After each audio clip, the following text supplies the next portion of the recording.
My channel. मैं अनुष्का एक और वीडियो के साथ फिर से हाजिर हूँ। आज के इस वीडियो में हम बात करने वाले हैं एक और ब्रिटिश ड्रामा के बारे में, जो कि है the Playboy of western world. ये प्ले लिखा गया था जॉन वेलिंगटन सिंच के द्वारा। सबसे पहले मैं आपको इसके टाइटल के बारे में कुछ बता दूं। प्लेबॉय में इसका वो मतलब नहीं है जो कि हम आज के टाइम पे प्लेबॉय का यूज़ करते हैं जिस सेंस में। इसमें प्लेबॉय का मतलब है बहुत ही ज़्यादा चालाक और चतुर, बहुत ही बुद्धिमान। अब हम बात करते हैं इसके कुछ की पॉइंट्स के बारे में और इसका इंट्रोडक्शन ले लेते हैं, ब्रीफ इंट्रोडक्शन। ये एक 3 एक्ट का प्ले है। इस प्ले में कॉमेडी भी है, सटायर भी है और कुछ ट्रेजिक एलिमेंट्स भी हैं। ये सबसे पहले परफॉर्म किया गया था एबे थिएटर, जो कि डबलिन में है। 26 जनवरी 1907 में इसे परफॉर्म किया गया था। इरिश लैंग्वेज में ये प्ले लिखा गया है 1905 टू 1907 के बीच। अर्ली 19th सेंचुरी के दौरान ये प्ले लिखा गया है। इसकी सेटिंग रखी गई है आयरलैंड में कंट्री साइड विलेज में। Highly controversial play. ये प्ले जो है बहुत ही ज़्यादा कॉन्ट्रोवर्शियल था। इवन इसके परफॉर्म होने के बाद डबलिन में काफ़ी सारे दंगे हो गए थे, क्योंकि जो वहाँ के पॉलिटिशियंस थे वो ऐसा सोच रहे थे कि इस प्ले में उनकी कंट्री साइड लाइफ का, उनकी कंट्री साइड पीपल का मजाक उड़ाया जा रहा है। तो ये थे इसका कुछ की पॉइंट्स और इसके इंट्रोडक्शन। अब चलते हैं इसके कैरेक्टर्स की तरफ, जो कि फर्स्ट है पिजन, जिसका नाम मार्गरेट भी है। ये एक बार में मेड है। शॉन, जो कि इसका फियांसे है और इसका कज़न भी है स्ट्रेंजली। माइकल मार्गरेट का फादर है। फादर रेले, ये एक लोकल प्रिस्ट है वहाँ के चर्च में। जिमी एंड फिली, ये माइकल के फ्रेंड्स हैं। क्रिस्टी, ये एक पर्सन है जो कि बाद में इन स्टोरी में इंट्रोड्यूस होगा। ये अपने फादर का मर्डर करके भाग जाता है। विडो क्वीन, एक लेडी को दिखाया जाएगा स्टोरी में जो 30 इयर्स की होगी, और ऑफ कोर्स जैसा नाम से पता चल रहा है कि विडो है वो। ओल्ड मेहॉन, ये क्रिस्टी का फादर होता है। और सुजैन, सारा, ऑनर और नेली, ये 4 गर्ल्स होती हैं जो कि विलेज गर्ल्स होती हैं वहीं कंट्री साइड में। तो शुरू करते हैं इसकी स्टोरी को। इस कहानी की शुरुआत होती है एक पब में। पिजन, जो कि वहाँ पे बार मेड होती है, उससे कहानी शुरू होती है। और स्टोरी में बताया जाता है कि उसकी शादी बहुत जल्द शॉन नाम के इंसान से होने वाली है। और ये बहुत ही स्ट्रेंज बात है कि वो उसका कज़न होता है। वो बार में बैठ के, यानी पब में बैठ के अपने वेडिंग लिस्ट बना रही होती है। तभी वहाँ पर शॉन आता है। तो वो उसे बताती है कि उसके जो फादर हैं वो कहीं बाहर जा रहे हैं, तो रात को उसे अकेले रहना पड़ेगा। इस बात से वो थोड़ी डर जाती है। अब वो उसे रिक्वेस्ट करती है शॉन को कि वो वहाँ पर रुक जाए, लेकिन वो रुकने से मना कर देता है कि फादर रेली उसके बारे में क्या सोचेंगे। इस तरह से रात को रुकना उसका वहाँ पर ठीक नहीं है।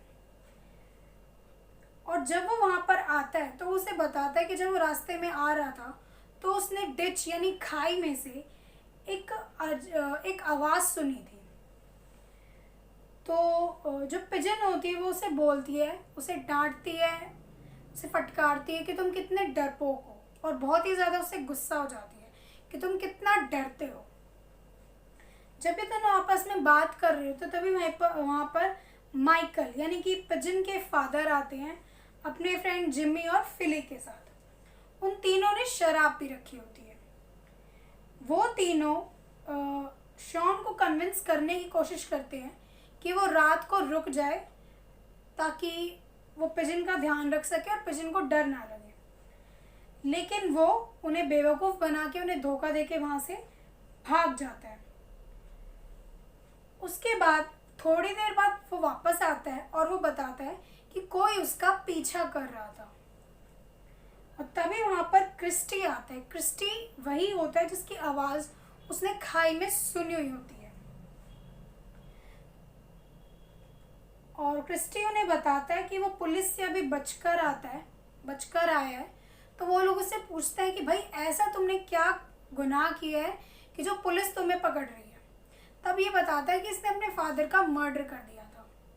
और ये काफ़ी स्ट्रेंज बात होती है कि वो लोग उसे डांटने की बजाय, उसे कोसने की बजाय उसकी तारीफ करना शुरू कर देते हैं, उसे काफ़ी इम्प्रेस हो जाते हैं कि इस इंसान ने ज़रूर किसी अच्छे रीज़न से ही अपने फादर का मर्डर किया होगा। उसके बाद माइकल क्या करता है, वो उसे वहाँ पे एक वार्ड बॉय की जॉब दे देता है। वो ये सोचता है कि ये यहीं पर रहेगा और मेरी बेटी का ध्यान रखेगा।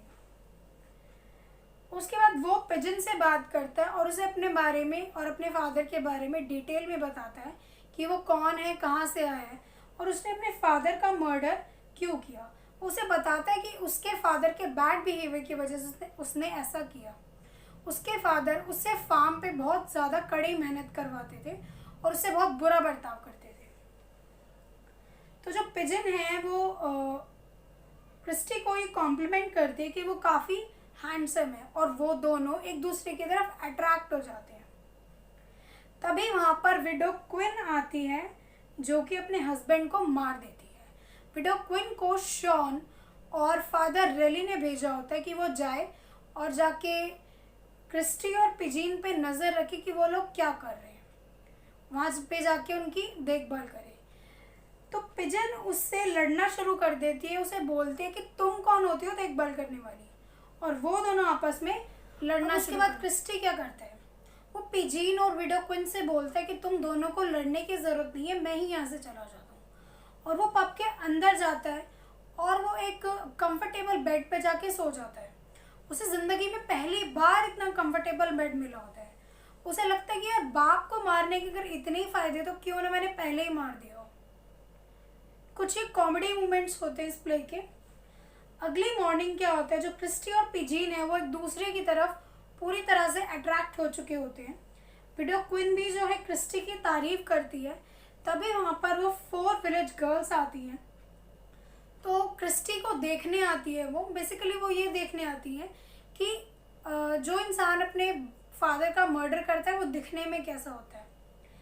अब वो कोई सर्कस का जोकर तो है नहीं जो कोई आए उसे देख के चला जाए। तो वो क्या करता है, अपने आप को गेट के पीछे, मिरर के पीछे छुपा देता है। लेकिन जो वो 4 गर्ल्स होती है वो उसे मिरर के पीछे ढूंढ लेती है और उसके लिए वो फार्म से जो भी गिफ्ट्स वगैरह लाई होती है वो सारे गिफ्ट्स उसको वो दे देती है। इस दौरान पिजीन यहाँ पर नहीं होती और वो उनसे ये रिक्वेस्ट करने लगती है कि वो उसे बताए कि उसने अपने फादर का मर्डर कैसे किया। तब वो उनके रिक्वेस्ट पे उन्हें सारी बातें जो है बताने लगता है। क्रिस्टी को ये काफ़ी अच्छा लगता है कि उसे कितनी अटेंशन मिल रही है, वो कितना लोग उसे पसंद कर रहे हैं।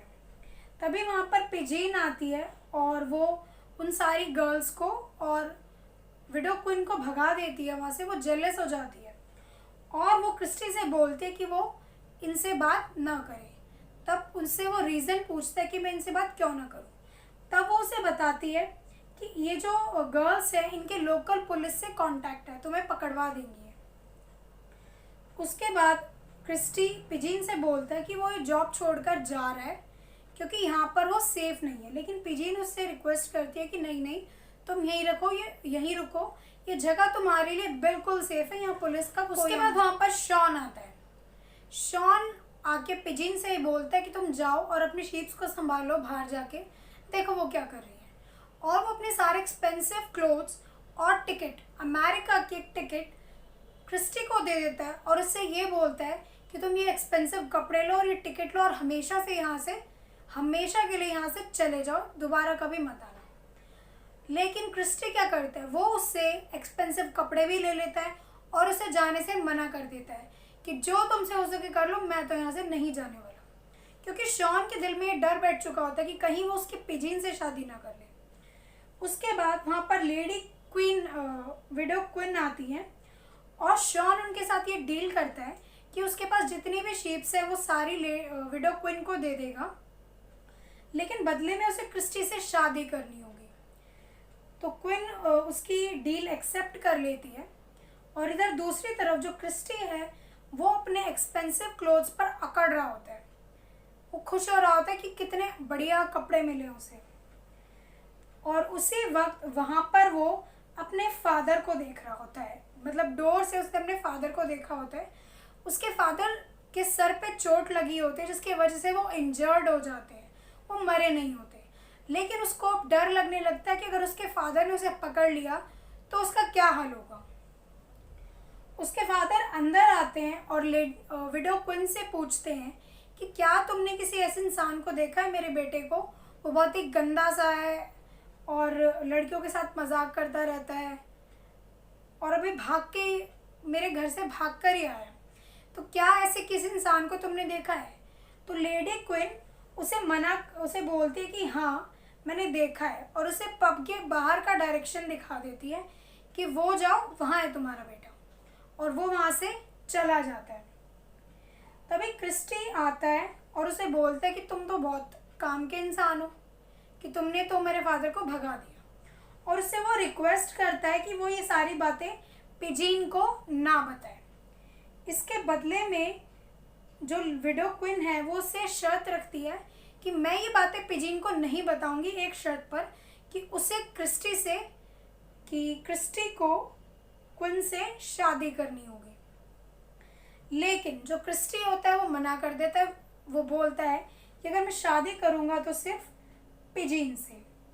और वहीं पब में दूसरी तरफ जो जिमी और फिली हैं वो क्रिस्टी के बारे में बात कर रहे होते हैं कि जो विलेजर्स हैं वो कितना क्रिस्टी को पसंद करते हैं, वो कितना अच्छा स्पोर्ट्स खेलता है, वो एक तरीके का हीरो बन गया है। जो क्रिस्टी का फादर है वो फिर से वहाँ पर आता है और जिमी और फिली से अपने बेटे के बारे में पूछते हैं कि क्या मेरे बेटे को आपने देखा है, थोड़ा दिखने में पागल जैसा है। तो विडो क्वीन वहाँ पर आती है और उसे पागल बोलती है। वो ये बोलती है और जिमी और फिली को बताती है कि आदमी पहले भी यहाँ पर आया था और अपने बेटे के बारे में पूछ रहा था, पता नहीं कौन सी कहानियाँ सुना रहा है, शायद इसके सर पे चोट लगने की वजह से सच में पागल हो गया।